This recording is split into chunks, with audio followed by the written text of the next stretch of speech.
दिन एमती बसिक देखु देखु ओटीवी देखिली। ओटीवी देखला मत अच्छे आग्रह आसला।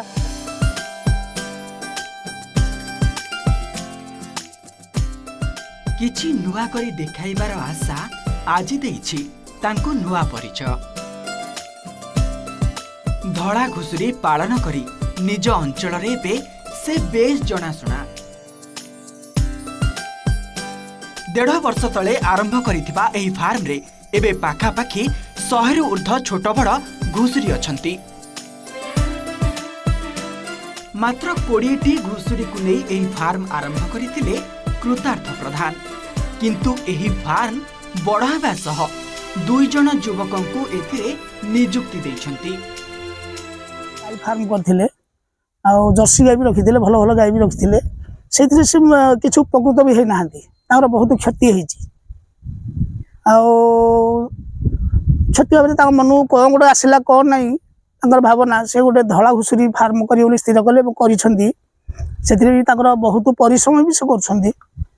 एवं आज के बोधे से बोधे जड़े सफल चाषी हो पार, भाव सफल चाषी जन हो पार्टी, भल रोजगार भी करुँच निजुक्ति देती। मु भावुची ये जो युव समाज किसी भी शिक्षा लाभ करने दरकार। प्रति 6 मासरे घुसुरी थरे प्रसव करती। प्राय 8 रु 17टी छुआ को जन्म दिए माँ घुसुरी। घुसुरी गुड़िक बढ़ा 9 मास समय लगी थाए। घुसुरी बढ़िबा परे तार ओजन 2 रु 5 क्विंटाल रहउछि। कृतार्थ ठारू धड़ा घुसुरी किनिबाकू राज्य तथा राज्य बाहरु अनेक लोक आसुछंती। प्रति धड़ा घुसुरी 10 रु 15 हजार टंकारे बिक्री हेउछि। दिने ओटीवी रे घुसुरी चाष संपर्क रे एक खबर देखिथिले कृतार्थ। परे सही खबर रु प्रेरणा पाई घुसुरी चाष आरंभ करिथिले, जहा आज तांको स्वतंत्र परिचय दैछि।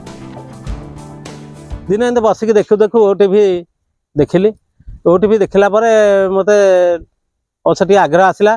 तार मोबाइल मारिक देखिली यूट्यूब रे जे घुसुरी फार्म एमती लाभ होची, एमती खर्च तार सब मुझे चिंता कली जे लाभ हम कि लॉस हम।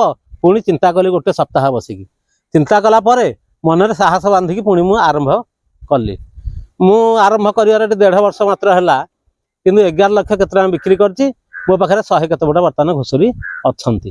कौठू शुणिकी जे घुसुरी चाष करने मत भी कहले, मुझे कहली हाँ जदि घुसुरी चाष करके जदि सुजी हम आम कर ताले कर आ से किंतु घुसुरी चाष एवं गले एवं किंतु किछि किछि आम करज सुजी देलुणु। बहुत बिका बिकी केते थर है, खुशी रे भी अच्छु घुसुरी चाष करिकी। घुसुरी चाष करी वर्षकू पाखापाखि 10 लाख रु अधिक टंका रोजगार आशा रखिछंती कृतार्थ। शिक्षित युवक युवती माने चाकरी पछरे न गोड़ाई घुसुरी चाष युवपीढ़ी रोजगार माध्यम होई परिबो बोली से कहिछंती।